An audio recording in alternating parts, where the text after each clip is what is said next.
हरे कृष्णा। श्रीमद् भागवत गीता अध्याय 6 श्लोक number 20, 21, 22 and 23। यत्रोपरमते चित्तं निरुद्धं योगसेवया यत्र चैवात्मनात्मानं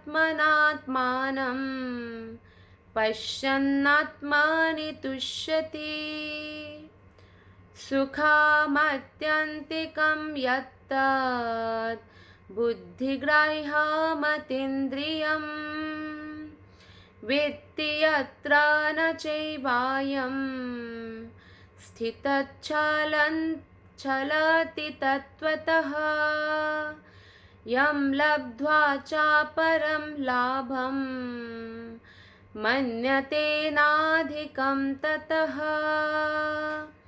यस्मिन् स्थितो न दुःखेन गुरुणानि विचाल्यते तं विद्या दुःखसंयोग वियोगं योगसंगितम्।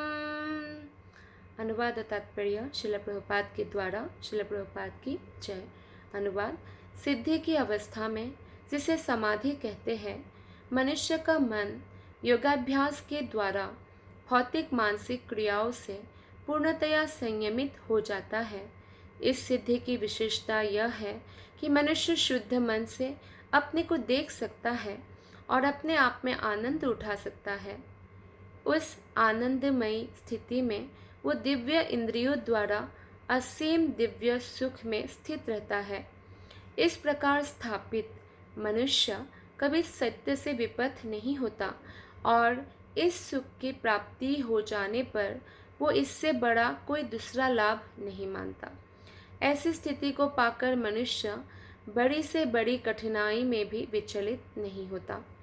यह निस्संदेह भौतिक संसर्ग से उत्पन्न होने वाले समस्त दुखों से वास्तविक मुक्ति है। तो सिद्धि की अवस्था मतलब समाधि, यानी मन जब पूर्णतया 24 घंटे कृष्ण में स्थिर रहने लगेगा, इसी को समाधि कहा गया है। और ऐसी अवस्था में कोई भी व्यक्ति दिव्य आनंद को प्राप्त कर सकता है और उनका मन कभी भी किसी भी परिस्थिति में कितना भी कठिनाई आए विचलित नहीं होगा और समस्त दुखों से वास्तविक उनका मुक्ति होगा। तात्पर्य में श्रील प्रभुपाद बताते हैं कि योगाभ्यास से मनुष्य भौतिक धारणाओं से क्रमशः विरक्त होता जाता है। यह योग का प्रमुख लक्षण है। हम भी भक्ति में प्रगति कर रहे हैं कि नहीं, कैसे पता चलेगा? जब हम भौतिक जो धारणाएं हैं हमारे दिमाग में जो हमेशा घूमता रहता है ना, भौतिक चिंताएं, एंग्जाइटी, डर, ये सब जो कम होने लगेगा ना, मतलब भक्ति में प्रगति हो रही है। इसके बाद क्या होगा? समाधि में स्थित हो जाएगा व्यक्ति, यानी उनका मन निरंतर भगवान का स्मरण में स्थित हो जाएगा। मन और बुद्धि द्वारा जो है वो अपने आप को परमात्मा समझने का भ्रम नहीं करेगा, बल्कि परमात्मा का अनुभूति करेगा। यहाँ पे ध्यान योगी की बात हो रहा है, क्योंकि वो परमात्मा में ध्यान करते हैं। तो कई लोगों को भ्रम उत्पन्न हो जाता है, इसलिए वो लोग ऐसे बोलते हैं कि जब ध्यान योग में भी प्रॉपर गुरु ना होना तो भटक जाता है व्यक्ति। तो सोचने लगता है कि मैं ही भगवान हूँ, मैं ही अहम भोक्ता, अहम भोगी।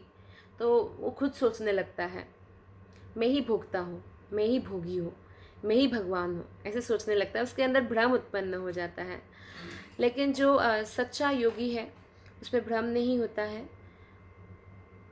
तो योगाभ्यास जो ये ध्यान योग के योगाभ्यास है, ये बहुत कुछ पतंजलि की पद्धति पर आधारित है।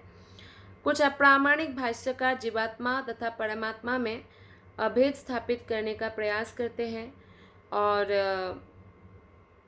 लेकिन वे लोग पतंजलि योग पद्धति के वास्तविक जो प्रयोजन है उसको नहीं जानता है। वास्तविक प्रयोजन तो विष्णु के ध्यान है, विष्णु के ध्यान है। ऐसा नहीं है कि वो अपने आप को भगवान समझने लग जाए। पतंजलि पद्धति में दिव्य आनंद को स्वीकार किया गया है, किंतु अद्वैतवादी इस दिव्य आनंद को स्वीकार नहीं करते, क्योंकि उन्हें भ्रम है कि इससे कहीं उनके अद्वैतवाद में बाधा ना उपस्थित हो। अद्वैतवादी मतलब जो लोग अपने आप को जो है भगवान को और अपने आप को एक जैसा मानते हैं कि एक ही है। तो अद्वैतवादी ज्ञान तथा ज्ञाता के द्वैत को नहीं मानते, किंतु इस श्लोक में दिव्य इंद्रियों द्वारा अनुभूत दिव्य आनंद को स्वीकार किया गया है। इसकी पुष्टि योग पद्धति के विख्यात व्याख्याता पतंजलि मुनि ने भी की है। योग सूत्र में 3.34 महर्षि कहते हैं, पुरुषार्थ शून्यानां गुणानां प्रति प्रसव कैवल्यम स्वरूप प्रतिष्ठा वा चित्त शक्ति। यह चित्त शक्ति या अंतरंगा शक्ति दिव्य है। पुरुषार्थ का तात्पर्य धर्म, अर्थ, काम तथा अंत में परम ब्रह्म से तादात्म्य या मोक्ष है। अद्वैतवादी परम ब्रह्म से इस तादात्म्य को कैवल्यम कहते हैं, किंतु पतंजलि के अनुसार कैवल्यम वो अंतरंगा या दिव्य शक्ति है जिससे जीवात्मा अपनी स्वाभाविक स्थिति से अवगत होता है। जीवात्मा का स्वाभाविक स्थिति है कि वो नित्य कृष्ण का दास है। वो कितना भी महान बन जाए वो भगवान नहीं बन सकता है, ये एक भ्रम है। तो इसीलिए चैतन्य महाप्रभु ने अचिंत्य भेदाभेद तत्व दिया है कि भगवान के बारे में हम चिंतन करके नहीं समझ सकते, अचिंत्य है, हमारी कल्पना से परे है। जैसे दो मेंढक जो कुआं में रह रहा है, वो अटलांटिक सागर का परिमाप नहीं कर सकता है ना, वो एक दूसरे को बस बोल सकते कुआं का 10 गुना 100 गुना लाइक दैट। तो इसी प्रकार से है, अचिंत्य है। और भेद है, भेद यह है कि वो भगवान हैं और हम उनके अंश हैं। तो और अभेद यह है कि गुणात्मक तरीके से एक ही है, लेकिन गुणात्मक गुणों का परिमाण अलग अलग है, इसलिए वो भगवान है। तो ये बात जो है ये पतंजलि के अनुसार जो है, ये बात कैवल्यम का मतलब होता है कि जो अपनी स्वाभाविक स्थिति को जानते हैं कि वो भगवान के अंश हैं। और भगवान चैतन्य के शब्दों में यह अवस्था को क्या कहते हैं, चेतो दर्पण मार्जनम, अर्थात जो मन रूपी मलिन दर्पण है, मलिन हो गया है मन रूपी दर्पण में, कितना भौतिक इच्छाएं चिपक गया है और खुद को भगवान मानने का भ्रम कर लिया, यानी मैं भोगता हूँ, तो उसको हरिनाम के द्वारा हम मार्जन कर सकते हैं। और यह मार्जन वास्तव में मुक्ति है, यानी भव महादावाग्नि निर्वापणम। तो प्रारंभिक निर्वाण सिद्धांत भी इस नियम के समान है। भागवत में 2.10.6 इसे स्वरूपेण व्यवस्थिति कहा गया है। तो भगवत गीता के इस श्लोक में भी इसी की पुष्टि हुई है। निर्वाण के बाद आध्यात्मिक कार्यकलापों की या भगवत भक्ति की अभिव्यक्ति होती है, जिसे कृष्ण भावनामृत कहते हैं। निर्वाण मतलब भौतिक चीज़ों से वैराग्य हो जाता है। और भागवत के शब्दों में स्वरूपेण व्यवस्थित जीवात्मा का वास्तविक जीवन यही है। स्वरूप क्या है, जीवेर स्वरूप है कृष्णेर नित्य दास। तो भौतिक दूषण से आध्यात्मिक जीवन के कलमश युक्त होने की अवस्था माया है।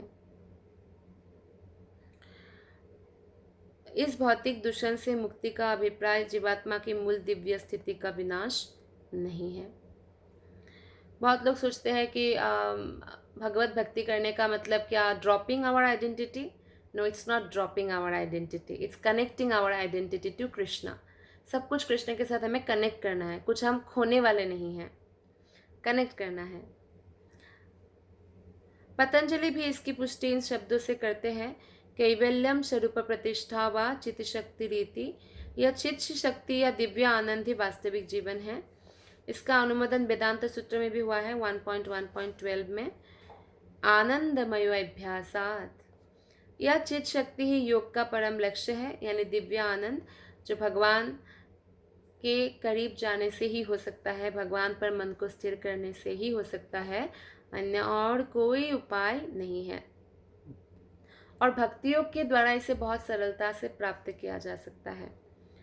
तो भक्ति योग का विस्तृत विवरण जो है हम नेक्स्ट चैप्टर या 7वें चैप्टर में हमें मिलेगा। 7, 8, 9, 10, 11, 12 बीच का 6 चैप्टर भक्ति योग का है। इस अध्याय में वर्णित योग पद्धति के अनुसार समाधियाँ 2 प्रकार की है, संप्रज्ञात तथा असंप्रज्ञात समाधियाँ। जब मनुष्य विभिन्न दार्शनिक शोधों के द्वारा दिव्य स्थिति को प्राप्त होता है तो उसे कहा जाता है संप्रज्ञात समाधि। असंप्रज्ञात समाधि में संसारी आनंद से कोई संबंध नहीं रहता, क्योंकि इसमें मनुष्य इंद्रियों से प्राप्त होने वाले सभी प्रकार के सुखों से परे हो जाता है। एक बार इस दिव्य स्थिति को प्राप्त कर लेने पर योगी कभी डगमगाता नहीं है। वो अपने रास्ते से कभी भी फॉल डाउन नहीं होगा। तो ये जो एक तो संप्रज्ञात समाधि, मतलब वो बहुत ज़्यादा ज्ञान अर्जन कर करके फिर उनको ये स्थिति प्राप्त होता है। और दूसरा है असंप्रज्ञात, यानी वो भौतिक भोगों से दूर रहता है और भौतिक सुखों से वो परे हो जाता है। जब तक योगी इस स्थिति को प्राप्त नहीं कर लेता है तब तक वो असफल रहता है। आजकल के तथाकथित योगाभ्यास में बहुत सारा इंद्रिय सुख सम्मिलित है, और आजकल का जो योग है, जो आसन प्राणायाम आदि करते हैं, ये पतंजलि के योग से सर्वथा विपरीत है, क्योंकि ये शरीर को ठीक करने के लिए आपको सलाह देंगे कि आपको कैंसर नहीं होगा, आपको बीमारी ये नहीं होंगे, वो नहीं होंगे, लेकिन आप अमर नहीं हो सकते हैं ना। बीमारी तो एक कोई बहाना है, वो तो लग ही जाएगी। तो थोड़ा सा शारीरिक अभ्यास करने से जो है, जैसे जिसका कोलेस्ट्रॉल है वो कम हो जाएगा या थोड़ा व्यक्ति निरोगी रहेगा। लेकिन पतंजलि योग पद्धति का ये लक्ष्य तो नहीं है। इसका लक्ष्य है भगवान विष्णु को प्राप्त करना। योगी होकर यदि कोई मैथुन तथा मादक द्रव्य सेवन में अनुरक्त होता है तो ये उपहासजनक है। यहाँ तक कि जो योगी योग की सिद्धियों के प्रति आकृष्ट है वे भी योग में आरूढ़ नहीं कहे जा सकते, क्योंकि वो योग इसलिए कर रहे हैं कि भौतिक सिद्धियाँ वो प्राप्त करें, है ना। तो ये सिद्धियाँ प्राप्त करने के लिए जो करते हैं उनको योगी नहीं कहा जा सकता है। योगी का एकमात्र लक्ष्य भगवान विष्णु होना चाहिए। तो जो व्यक्ति आसनों के प्रदर्शन या सिद्धियों के चक्कर में लगे रहते हैं उन्हें यह समझ लेना चाहिए कि इस प्रकार से योग का मुख्य उद्देश्य ही समाप्त हो जाता है। इस युग में योग की सर्वोत्तम पद्धति कृष्ण भावनामृत है और कोई उपाय नहीं है। कृष्ण भावनामृत को ही हमें अपनाना होगा। हम सोचेंगे हम जंगल में जाके योगाभ्यास करेंगे, समाधि में जाएंगे, कठिन है, कलयुग के लोगों के लिए असहनीय है। एक कृष्ण भावना भावित व्यक्ति अपने धर्म में इतना सुखी रहता है कि उसे किसी अन्य सुख की आकांक्षा नहीं रह जाती है। इस दंभ प्रधान युग में, दंभ प्रधान है ना, सब लोग अहंकार में मदमत्त है, एक दूसरे को होड़ लगी हुई है, कंपटीशन लगी हुई है, एक दूसरे को अपने आप को जो है दूसरों को नीचा दिखाते हैं, अपने आप को ऊंचा दिखाने की होड़ लगी हुई है। ये दंभ प्रधान युग है।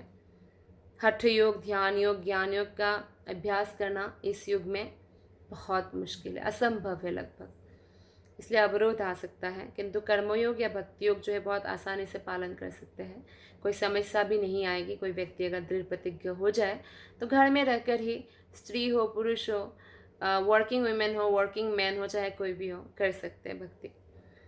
जब तक ये शरीर रहता है तब तक शरीर की आवश्यकताएं जैसे कि आहार, निद्रा, भय, मैथुन का जो है पूरा करना होता है। किंतु जो व्यक्ति शुद्ध भक्ति योग में अथवा कृष्ण भावनामृत में स्थित होता है वो शरीर की आवश्यकताओं को पूर्ति करते समय इंद्रियों को उत्तेजित नहीं करता है। वो इंद्रिया तो ऑलरेडी उत्तेजित है भौतिक इंद्रिय तृप्ति करने के लिए। कृष्ण भावना भावित ऐसा कोई कार्य नहीं करता जिससे इंद्रियां उत्तेजित हो जाए। प्रत्युत तो घाटे के सौदे का सर्वोत्तम उपयोग करके जीवन की न्यूनतम आवश्यकताओं को स्वीकार करता है और कृष्ण भक्ति में दृढ़ रहता है। तो उनका मेन जो लक्ष्य है भगवान कृष्ण का प्रेम प्राप्त करना। वो दुर्घटनाओं, रोगों, अभावों और यहाँ तक कि अपने प्रियजनों की मृत्यु जैसी आपातकालीन घटनाओं के प्रति भी निरपेक्ष रहता है। किंतु कृष्ण भावनामृत या भक्ति योग संबंधी अपने कर्मों को पूरा करने में वो सदैव सचेत रहता है। वो हमेशा दृढ़ प्रतिज्ञ रहते, भले ही कोई आपातकालीन स्थिति आ जाए या दुर्घटना हो जाए, बीमार हो जाए, अभाव हो जाए, गरीबी आ जाए या किसी प्रियजनों की मृत्यु हो जाए, वो कभी भी 16 माला करने से नहीं चुकेगा, 4 नियम पालन करने से नहीं चुकेगा, भागवत श्रवण करने से नहीं चुकेगा। वो हमेशा इन कर्तव्यों का पालन करेगा। जैसे आत्मा का आहार है ये। जैसे इसमें एग्जाम्पल श्रील प्रभुपाद देते हैं कि कोई एक सोने का पिंजरा खरीद के लाया, उसमें एक तोता भी ले आया, तो तोते को कभी खिलाता नहीं है, पिंजरा को साफ करता रहता है, चमकाता रहता है, तो क्या होगा, एक दिन तोता मर जाएगा। तो इसी प्रकार हम भी एक पिंजरे में बंद है, ये स्थूल शरीर, सूक्ष्म शरीर के पिंजरे में हम आत्मा हैं। तो आत्मा होकर भी हम अपने आहार का कोई व्यवस्था नहीं कर रहे हैं और इस शरीर को चमकाने में लगे हुए हैं, है ना। शरीर को खाना दे रहे हैं, ठीक है, शरीर को मेंटेन करने के लिए खाना चाहिए, पर इंद्रिय तृप्ति करते हैं, अत्याहार करते हैं, शरीर का बहुत साफ सफाई करते हैं सुंदर दिखने के लिए। लेकिन अच्छे अच्छे वस्त्र पहनते हैं, लेकिन आत्मा के लिए कुछ भी नहीं करते। आत्मा का आहार है भागवत कथा, हरे कृष्ण महामंत्र का जप, भगवान कृष्ण की सेवा। तो ये हमें करना चाहिए। जिस प्रकार अगर सोने का पिंजरा में तोता लेके भी आया, तोते को नहीं खिलाने से तोता मर गया, तो खाली पिंजरा दिखने में अच्छा लगेगा। तो इस प्रकार से अगर आत्मा निकल गया तो शरीर तो ऐसे ही सड़ जाएगा। उसे कोई भी जो है उसे कोई दफना देगा, कोई जला देगा, लाइक दैट, शरीर को नहीं रखेगा। तो शरीर का कोई वैल्यू नहीं है आत्मा के बिना। इसलिए हमें आत्मा का ध्यान रखना चाहिए, नहीं हम खुद का ध्यान रखना चाहिए। दुर्घटनाएं उसे कर्तव्य पथ से विचलित नहीं कर पाती है। भक्त कभी भी विचलित नहीं होते, और ना ही भक्त भगवान को गालियाँ देते हैं। कहने का मतलब है कि भौतिक चीज़ों को प्राप्त करने की इतनी अभिलाषा है कि भगवान को दोषी ठहरा रहे हैं। तो ये अच्छी आदत नहीं है। भगवान श्री कृष्ण किसी को दुख नहीं देते हैं, वो हमारे ही कर्मफल के रूप में हमें प्राप्त होता है। और भगवान श्री कृष्ण हमारे परम हितैषी मित्र हैं, और इसीलिए वो हमारे स्वतंत्रता पर रोबोट जैसा हमें नहीं बनाते हैं। वो हमें थोड़ा स्वतंत्रता दिया है, उसका हमें दुरुपयोग ना करके सदुपयोग करना है, और मनुष्य ने जो मिला है वो भगवत भक्ति में लगाना चाहिए। जैसा कि भगवत गीता में 2.14 में कहा गया है, आगामापायनो नित्यास्तां तितिक्षस्व भारत। वह इन प्रासंगिक घटनाओं को सहन करता है। हो सकता है किसी के कोई भक्त हो चाहे अभक्त हो, घर में कोई ना कोई व्यक्ति का तो मृत्यु होगा ही होगा ना, कोई इसे रोक नहीं सकता है। कोई वृद्ध हो गया, माता पिता, दादा दादी, या एक्सीडेंट भी हो सकता है, एक्सीडेंट में किसी का मृत्यु हो सकता है। अभी कोरोना फैला हुआ है, उसमें भी मृत्यु हो सकता है। कोई भी व्यक्ति बीमार हो सकता है। तो ये सब होता ही रहता है भौतिक संसार में, हम इसको रोक नहीं सकते हैं। इसको सहन करते हुए भक्त भक्ति में दृढ़ रहते हैं, क्योंकि वो भली भांति जानता है कि ये घटनाएं ऐसी ही आती जाती रहती हैं, और इनसे उसके कर्तव्य पर कोई प्रभाव नहीं पड़ता है। इस प्रकार वो योगाभ्यास के परम सिद्धि को प्राप्त करता है। वही सच्चा योगी है। धन्यवाद। हरे कृष्ण।